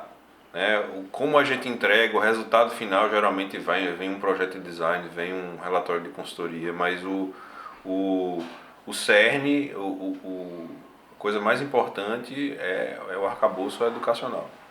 Então a gente tenta ensinar a eles, tentar imprimir essa consciência do que é que eles estão tentando construir. Né? Como falou, essa palavra marca ela é muito embebida de coisas etéreas. Né? Vamos dizer assim, é uma ideia, é um sentimento, e tudo isso é verdade. Mas quando você diz só isso e para aí, e bota um ponto final, você deixa o camarada mais perdido do que encorajado. Né? E o que é que a gente identificou nessa nossa caminhada toda aí, que culminou em sala de aula, é que eu, por exemplo, enquanto professor, pegava disciplinas nesse nível de conteúdo para transmitir para alunos daqui da Paraíba, que seriam futuros empresários, futuros consultores, e eu achava que aquele conteúdo, não só eu, mas eles também, né? Aquele conteúdo nunca foi escrito para eles. Era sempre escrito para um topo da pirâmide. As pessoas que já estão vivendo esse cenário de estado da arte do branding, porque isso aqui não é novo. Né? A Coca-Cola está aí há mais de 100 anos fazendo um branding excepcional. A construção de imagem, a construção de experiência, desde o início. A Apple também, ou seja, a gente só ouvia falar desses grandes cases e, de certa forma, os autores que escreviam estavam dentro desse ciclo do topo da pirâmide. Então eles escreviam um para os outros. Então você vai pegar um empresário pequeno, uma pessoa num mercado menos favorecido, e tentar fazer com que ele estude aquilo ali. Não, vamos fazer uma disciplina sobre gestão de marca, estude isso aqui para você se formar nisso. Não ia acontecer, não. Você não, até acontecia, mas nesse sentido, em que eu vou estudar para fazer a prova, vou fingir que sei, eu sou formado nisso, eu tenho um MBA aqui para mostrar para sua cara, mas se eu for conversar tete a tete, não sabe. Entendi. Porque não tem a contextualização. A contextualização é tudo, certo? Então, a primeira coisa que a gente começa a entregar é o que é marca. Marca, no final das contas, é sentimento, mas o sentimento não começa no sentimento. O sentimento começa em desenhar como eu vou chegar nesse sentimento. E aí, como eu vou chegar nesse sentimento, é onde a gente tem várias deixas práticas, né? No final das contas, marca é entrega. Né? A experiência... A gente tira o mundo etéreo e coloca na prática, na mesa. Se você não entrega, você não constrói experiência. Então, onde começa essa entrega? É onde a gente começa a nossa jornada. A primeira entrega é você, enquanto gestor, definir qual é o propósito da sua empresa. Porque muitas vezes a gente vamos começar uma empresa para ganhar dinheiro, que é um excelente objetivo, certo? Geralmente é esse, inclusive. Mas vamos colocar o objetivo, vamos colocar esse ganhar dinheiro como consequência e não como principal ponto da sua jornada. Inclusive saiu um livro agora recentemente, que é Capitalismo Consciente. Eu até recomendo todo mundo a ler. Não li ainda, mas já... Já comprei também, chegou essa semana lá. E parece que ele leu meu livro, desculpa aí, mas... O que é que ele está falando? Ele está falando, as empresas precisam ter uma razão de existir, além do lucro. Porque o mercado que eles vão atuar é um mercado de alta concorrência. Isso. Então, se eles não se diferenciarem em valores, o que ele faz pelo que ele faz, tem 300 outros que fazem também. Aí o consumidor o cliente vai no mais barato. Exatamente. Começa a guerra nesse ponto, né? Então, as empresas hoje sobrevivem ou sobreviverão. Se você não está sentindo isso ainda, você tá me ouvindo aí, pode anotar, vai chegar para você essa dor em qualquer mercado. Vai chegar para você. Qualquer um. Que vai chegar o ponto do seu mercado ter concorrente, ser complexo o suficiente para você ter que se diferenciar além do que você faz. Você vai ter que se diferenciar em experiência ou em valor que você defende ter, né? E para você chegar nesse nível, você precisa ser eloquente nesses valores. Precisa entender. Então a gente começa operacionalmente a desenhar esse caminho. É assim que a gente ensina, né? Assim que a gente constrói uma marca. Constrói uma marca ou reconstrói as marcas, né? Que geralmente a gente pega o bonde andando às vezes também. Então, vamos desenhar os valores. Aí é a primeira entrega, desenhar os valores. A segunda entrega é ensinar esses valores. Mesmo quando você já pega o bonde andando? Sim. Tá. Porque não pode dizer, não, desiste aí, vamos fazer do zero. Não, é claro. Às vezes a empresa já tem um caminho a ser seguido e a gente vai para a fase do diagnóstico, né? Coloca a empresa dentro do prisma das 4 dimensões, identifica onde cada dimensão está, onde são as rachaduras e começa a tratar. E sendo muito honesto, tem muita empresa que até de forma instintiva, empírica mesmo, começa a fazer coisas que são corretas, que precisam apenas de uma estruturação, de uma organização, para que ela entenda o passo a passo, etapa por etapa, e possa se fortalecer nessa jornada dela. Mas tem muita empresa fazendo coisas boas, fazendo coisas corretas, que precisa apenas de uma consciência de como potencializar essa motivação, de que tem os valores organizados e que estão transmitindo esses valores na forma da entrega dela. Tem empresa que está fazendo isso já, mesmo sem ter essa consciência. Sem querer. Mas precisa potencializar, fazer um ajuste aí para organizar isso, para que isso seja constante. Eu acho que sempre dá para melhorar, né? Com certeza. A gente pode entrar até naquele exemplo do Paladino. Sim, vamos. Aquele caso foi interessante porque a gente já tem um bom relacionamento com o Sérgio, com o Rodrigo, né, que é sobrinho de Sérgio, né? Com algumas empresas do grupo deles lá, com serviços de design gráfico, que é o que a gente uma das frentes de trabalho da nossa empresa até hoje. Hoje o design gráfico ela não está mais em evidência na frente da fachada, Até porque a gente não tem mais fachada por enquanto, por conta da pandemia. É outro assunto. Fachada em 2023. É outro assunto pra gente falar daqui a pouco. Mas hoje ele ficou atrás do conteúdo educacional e da consultoria. Mas a gente continua fazendo, porque é uma coisa que a gente ama fazer do mesmo jeito. Mas a gente tinha esses contatos. E aí Sérgio chegou com a ideia do empreendimento de kart. Né? E a gente já tinha feito trabalho com o Serginho, filho dele, site para Serginho. A gente sabia, né, dessa paixão que Serginho tinha sobre kart e tal. E a gente achou super legal. Nossa, que interessante, que privilégio, né? A família, o pai, os tios ali poderem inspirado, não para ele, mas inspirado nele, entenderem que o Estado precisa disso. Precisa de um espaço para fazer com que outros talentos como o Serginho tenham oportunidade também. Né? Que se ele tivesse de repente em outro ambiente familiar não teria. Verdade. Então, e de fato o cara é um talento, né? Serginho, quem conhece aí, depois vai procurar o piloto de kart aí, Serginho Crispim. Você vai ver que Paraíba exporta não só algodão, né? Tem umas coisas de alto nível aí que a gente exporta como talentos no automobilismo. E aí ele chegou com a ideia, não, vamos fazer uma marca aí, a gente vai montar uma pista. Ele já tinha alguma ideia, alguma coisa assim? Não, a ideia foi, vai montar uma pista de kart para Serginho treinar, mas eu vou aproveitar e colocar uma plaquinha ali com o nome Circuito Cartódromo Internacional do Conde. Faça aí a marca. E aí, é claro, a gente já conhecia Sérgio, já conhecia Serginho, já conhecia a paixão que eles têm pelo automobilismo. E a gente começou se fosse job por job, era botar o briefing na mesa, desenhar Cartódromo Internacional do Conde, e ele botar lá, e ia ser uma pista de treino para Serginho e para alguns outros que teriam aí a oportunidade. O acesso, né? Foi quando a gente começou a discutir internamente, que disse, rapaz, não é esse nome não. Porque esse nome não traduz os valores que eles estão querendo implementar. A gente enxerga a paixão deles pelo automobilismo e talvez eles não estejam ainda com essa... É claro, dentro do cara no olho do furacão, às vezes não tem essa visão periférica, né? De enxergar a oportunidade. De fato, enxergar a oportunidade naquilo que ele já ia fazer de todo jeito, né? Enxergar uma oportunidade.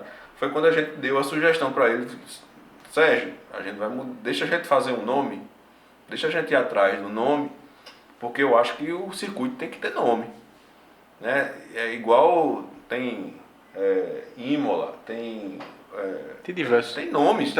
Interlagos tem nome, o cara tem nome próprio, o circuito está lá. Deixa a gente dar um nome próprio para esse circuito. E dentro dos valores, né? Qual o valor? O valor de desbravamento, o valor de chegar lá e ser pioneiro, o valor de agregar valor, até a região mesmo, entendeu? E a nossa pesquisa foi muito feliz. Muito trabalhosa também. Muito trabalhosa, mas muito feliz. A gente foi procurar a história do Conde. E você sabe quem é o Conde? Confesso que não. Maurício de Nassau. É ele. Então o Conde é ele. Então a gente foi atrás dele, é claro, não dá para ser Maurício de Nassau nem Nassau, porque ia o cimento, já tem o cimento e uma faculdade.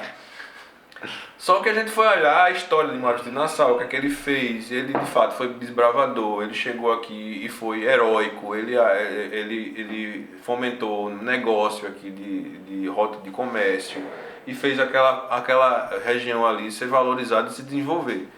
Nós fomos procurar esses adjetivos. A gente começa, é um dos caminhos que a gente faz quando vai fazer naming, né? Que é dar o nome para adjetivos, sinônimos e tal. A gente descobriu uma palavra em português que é sinônimo de desbravador, herói, que mais, hein? Campeão, paladino. Aí quando eu digo, caramba, isso encaixa tranquilo, circuito internacional, paladino. Então a gente chegou com essa história contada e com uma marca desenhada ao redor disso. Engraçado que quando o circuito foi lançado, lá foi inaugurado, e rapidamente o nome foi... Pegou, né? Sim. Pegou, né? E aí, mais recentemente, a gente, né, em associação também com o próprio Sérgio, que é um grande amigo, e outros amigos, adquirimos uma área lá em Bananeiras e vamos lançar um produto lá muito em breve. E vocês a gente está guardando as 7 chaves aí desse nome, né? Mas a gente acompanhou a construção por meio do branding, por meio da consultoria de vocês, a construção desse nome, o porquê desse nome. E foi um nome criado, mas um nome criado sem referência nos dicionários, né? Sim. E muito bacana. Sem citar o nome, o que é que... Sem citar mais doido pra citar. o que é que... E aí, corte. Tem que preparar isso. O que é que fundamentou, assim, foi que vocês viram quando estiveram com a gente em reunião, tiveram com o arquiteto e Henrique Neto, eu não sei se foi lá, mas Henrique eu sei que foi, para criar o nome de um produto chamado Condomínio Horizontal. Sim. Em Bananeiras. A gente viu valores muito bem fundamentados, muito bem definidos, e sempre quando uma marca, aí quando eu falo de marca, eu estou falando da ideia mesmo por trás, tem essa base sólida, facilita demais a história que ela vai contar. Então o nome ela é parte dessa história que se conta, o símbolo é parte da história que se conta. Então pra gente foi assertivo nesse aspecto, chegar nessa definição, porque a gente teve uma base, a gente conseguiu captar uma base sólida da questão dos valores, e é um empreendimento que, apesar da gente não poder citar ainda, mas é um empreendimento com valores muito bem definidos, muito bem sólidos e com um caminho muito bem traçado a seguir. Então isso facilita demais o trabalho, porque você está vendo que ali não são ideias que estão jogadas e estão compiladas de uma forma apenas para compor, não. É algo que é feito com intenção e com uma base bem feita, então isso facilita demais o trabalho e é como o trabalho deve ser construído. E se a gente pensa no sentido de mercado, isso é branding puro. Branding puro. Existe essa diferenciação que a gente... o pessoal de marketing vai fazer.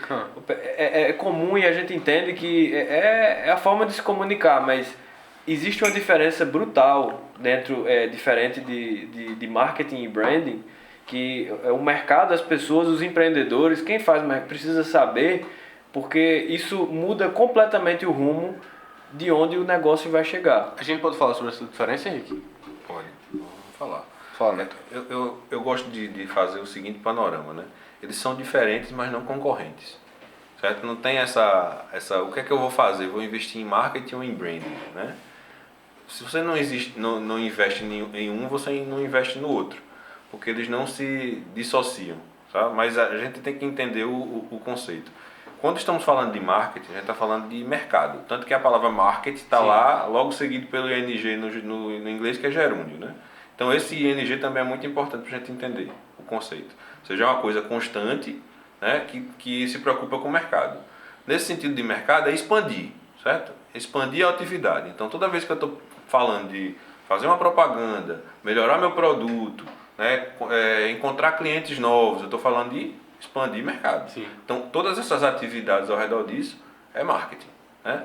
Quando eu estou falando de branding, eu pego a mesma estrutura da palavra, coloco a palavra marca, brand e o ING, ou seja, um gerúndio, uma ação constante ao redor de construir marca. E a gente já aprendeu, a gente já mencionou aqui, eu estou me sentindo em sala de aula, a gente já aprendeu que marca é sentimento.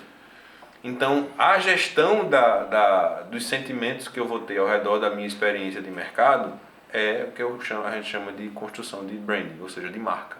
Então, é claro, você não atua no mercado sem deixar rastros de experiência com o seu cliente. Uhum. Então, o branding é uma consciência que vai chegar dentro dessa atividade de marketing que já existe, só que ela vai imprimir essa consciência em todas as etapas que você age.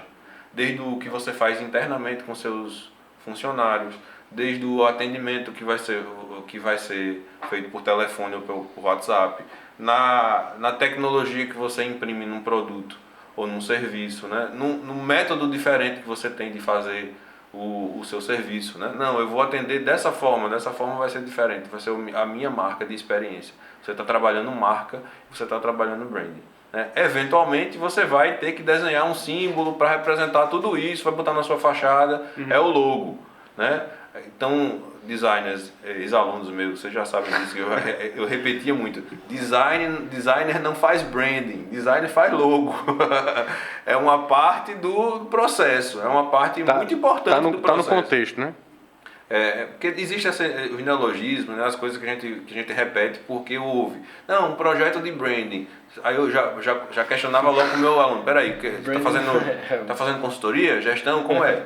Não, eu fiz o logo. Ah, então você não fez branding, amigo. Você fez só um pedaço do branding, que é o desenho que ele vai entender lá, que vai ser o catalisador daquele valor, daquela experiência. Vai ser representado por aquilo ali. É importante? Super importante.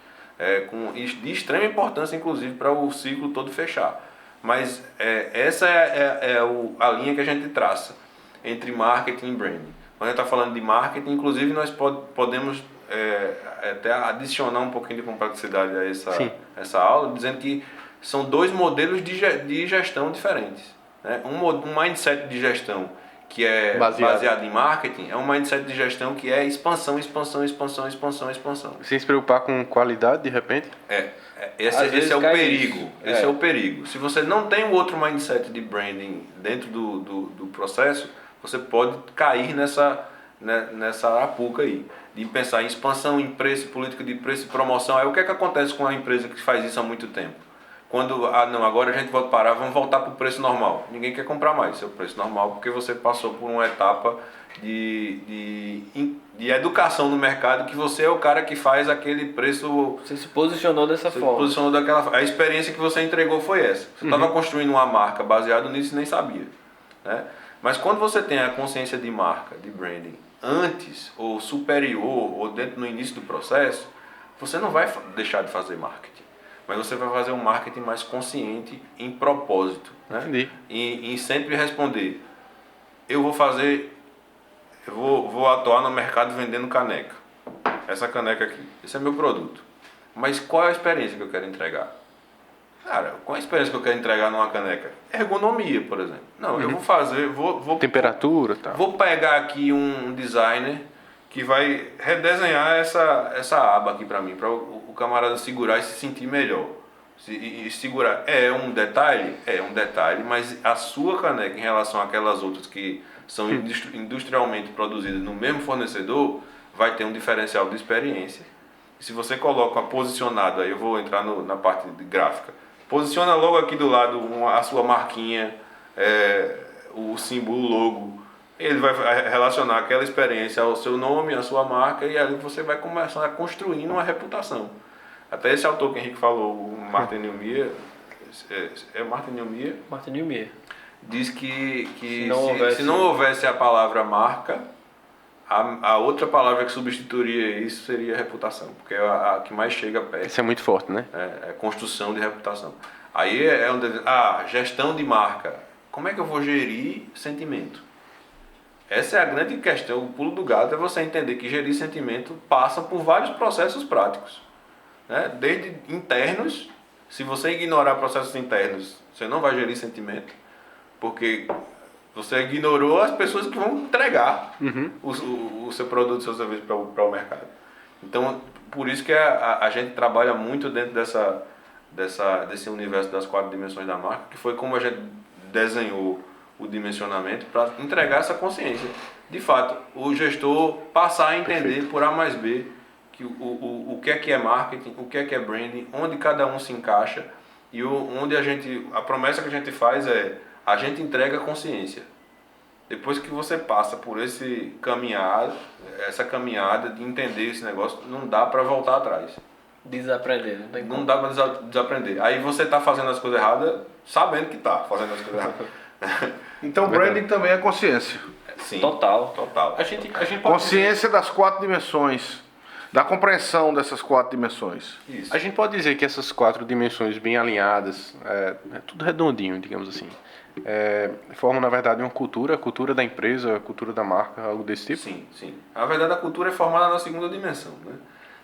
Humana? Na dimensão humana. A cultura é uma coisa interna, né? Você pode falar de cultura de consumo também, né? Mas quando você tem um consumidor que já é parte da sua cultura, porque ele já está fidelizado e você já conseguiu trazer ele fazendo todo o trabalho direito, fazendo uma promessa que você cumpriu, entregando uma experiência que condiz com os valores. Aí esse cara vai ser parte praticamente da sua dimensão humana, o interino ali.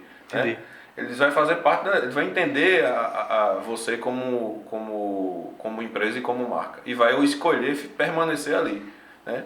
É muito importante quando isso acontece, e é muito importante, na verdade, decidir que você quer esse tipo de resultado, porque imagina aí, você como consumidor, nós como consumidores, o trabalho que dá escolher uma marca nova para consumir. Né? Você vai, caramba, eu já tinha essa experiência toda redondinha aqui, e agora eu tive essa decepção. E agora, como é que eu vou... Né? Sabe que eu acho que qual é o exemplo mais fácil para isso que você está dizendo? É quando você vai no shopping e você quer escolher um lugar novo para comer, por exemplo. Que eu sou muito assim, tipo, eu vou num determinado restaurante lá, um fast food, quer que seja, só vou ali. Então acho que é mais ou menos você tá... tipo, você não quer trabalho, né? Não quer. Trabalho. Eu já sei que aquilo ali é a experiência que eu... E você não quer decepção, né? Exato. Exatamente. Então você fica lá. Então olha só a vantagem que vocês têm, que as empresas têm de trabalhar, a oportunidade que está tendo de trabalhar marca. Né? Quando você aprende a fazer marca, aprende a trabalhar marca, experiência, entrega, né? Como eu falei, é um sentimento, mas parte da entrega. Né? Cara, se você consegue fazer isso e é consistente nessa entrega, você tem um consumidor ali seu. Um consumidor que vai ter muito... Os outros que vão estar ao seu redor vão ter que fazer o que você fez e um pouco mais para poder tirar ele daquele ciclo. Daquele ciclo de boas experiências. Então um corretor, como o Glauco falou, cara, entregue, seja um cara que entrega. Às vezes a entrega tem a ver até com o que você não faz. Vai um over delivery ali. Às vezes a gente já teve clientes que a gente conseguiu dizendo não. Ah, entendi, massa isso. Entendeu? Tu chega, olha, eu quero isso. Você não precisa disso. Não, então quer dizer que vocês não vão fazer? Não. Se eu fizer, você vai pagar caro, porque o serviço é caro, não vai ter uma boa experiência e a minha marca vai ficar na sua mente como foi os caras que me venderam um negócio caro que eu não precisava. E a gente dizia isso tranquilamente. E muitos, mais de um caso de clientes que voltaram, peraí, mas e aí? Mas me diga, o que é que você faz então? Neto, isso é muito massa, porque coincidentemente a gente até conversou um pouco sobre isso hoje aqui no escritório. Teve alguns casos na verdade.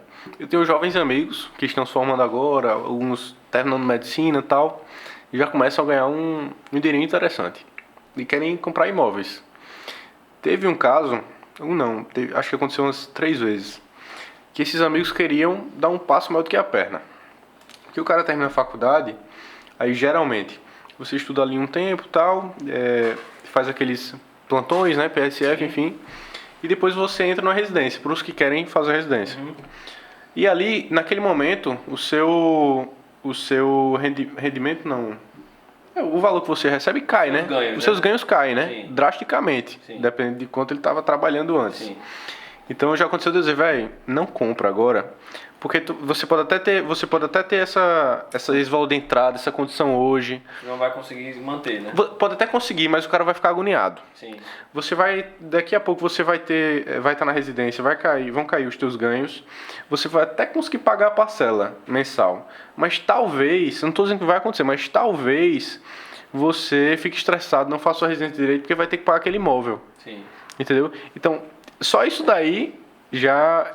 Ser honesto, né? Isso daí já... Eu sinto que não existe fidelidade. Sim. Mas você ganha de outras formas. Aí a gente tá falando de novo daquilo que o Glauco perguntou. Me dá um exemplo de um corretor, um profissional construir o posicionamento dele nos valores. Exato. Então, o que você tá me falando é que você tá simplesmente externando os seus valores para aquele cliente, fazendo com que eles tenham contato com valores que são bem definidos, que estão ali, que existem, entendeu? Não é venda por venda, né? Mas eu compreendo, eu entendo, Pedro. mas também se o jovem estiver desejando muito, for uma oportunidade de investimento, tem outro lado também. Claro, Sim. mas... For uma oportunidade de investimento e ele, às vezes, tem os meios que a gente muitas vezes desconhece, Sim. de seguir com aquilo ali e, eventualmente, num momento de uma residência que gere uma agonia ou deixe de ser a preferência, traz de volta para a gente tentar vender ou repassar o produto. E ser honesto dos dois lados, né, Cláudio? No caso desse caso de Pedro, dizer, ó, você pode ter essa situação, mas eu também te garanto que você nunca mais vai conseguir esse imóvel por esse preço. Nessa condição. Exatamente isso. Mas aí, cada caso é um caso, né? Eu tô falando de algo de uma pessoa que eu conheço. O cliente tem que ser honesto também. Sim. Porque se o cliente não for honesto, a gente não consegue prestar o melhor serviço. Eu não consigo atender a real necessidade dele. Sim.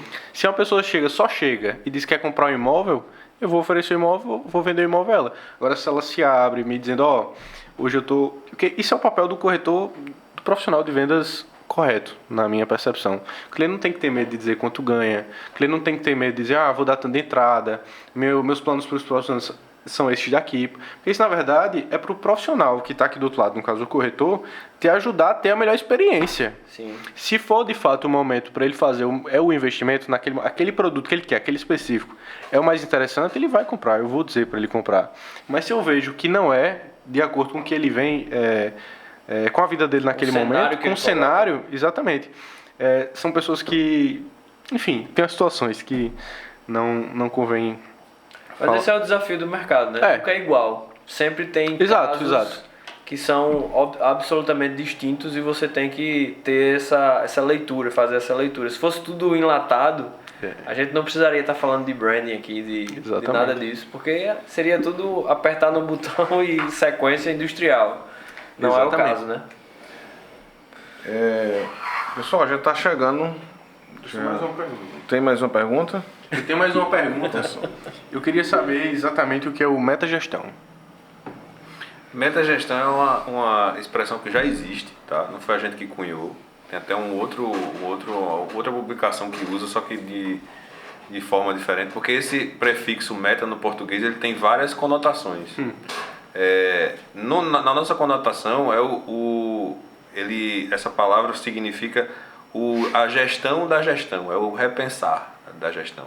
Está muito associada ao mesmo princípio que se usa no meta-aprendizado, que é o aprender a aprender. Certo. Por as 4 dimensões terem essa característica de sustentabilidade, né? Uma vez que você entende as 4 dimensões e as conexões entre elas, o objetivo aí é fazer a máquina continuar funcionando, né, na consistência, tanto que a gente usa muito essa dicotomia de consciência e que precede a consistência. A gente decidiu colocar esse como título, até é um títulozinho pequeno. Ele ajudou a gente a batizar o Instagram do projeto, é Metagestão, e a gente gosta muito desse princípio. Metagestão é mais um princípio, né? Tá dentro desse arcabouço de você ser um gestor consciente, mas sempre ligado em como você manter aquela gestão funcionando, ou seja, a marca viva, né? Porque se você aprender e vou executar uma vez, o mercado hoje está numa velocidade que, se você não for o primeiro a repensar aquele objetivo de ontem, né, hoje, peraí, será que ainda encaixa? Será que eu estou fazendo até mesmo será que eu mesmo vou fazer o mesmo produto amanhã, né? Então isso é o princípio da metagestão. É um princípio que todo empresário, todo gestor, toda marca precisa ter, mesmo sem saber o que nem nunca ter ouvido, mas ele precisa existir. Mantém a coisa constante em evolução, em crescimento.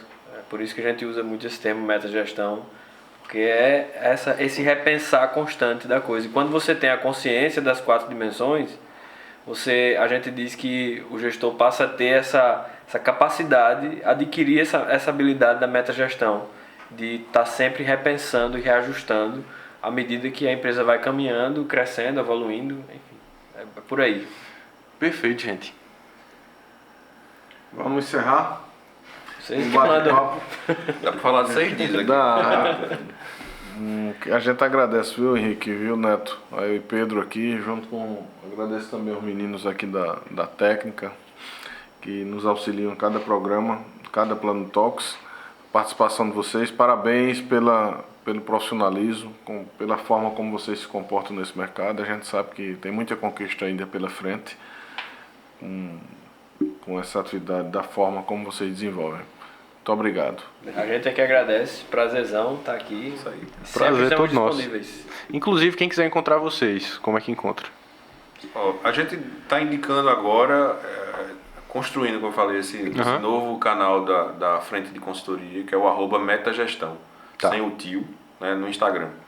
Tá começando agora, vai lá e segue a gente. O que é que a gente está fazendo lá? Postando, tipo, isso aqui a gente vai postar lá, vai postar uma foto sobre isso, como a gente está construindo esse caminho. Nossa. E alguns depoimentos das consultorias que já foram realizadas. A gente está pegando, você vai ver as marcas que a gente está trabalhando. Eu vi até um de Caramu lá. A gente tá. O motivo a gente fez a parte educacional com eles. O professor Carlos também. E a gente aí você pode entrar em contato com a gente pelo Instagram mesmo. A gente ainda tem o nosso site do Vind Studio, que é vindestudio.com.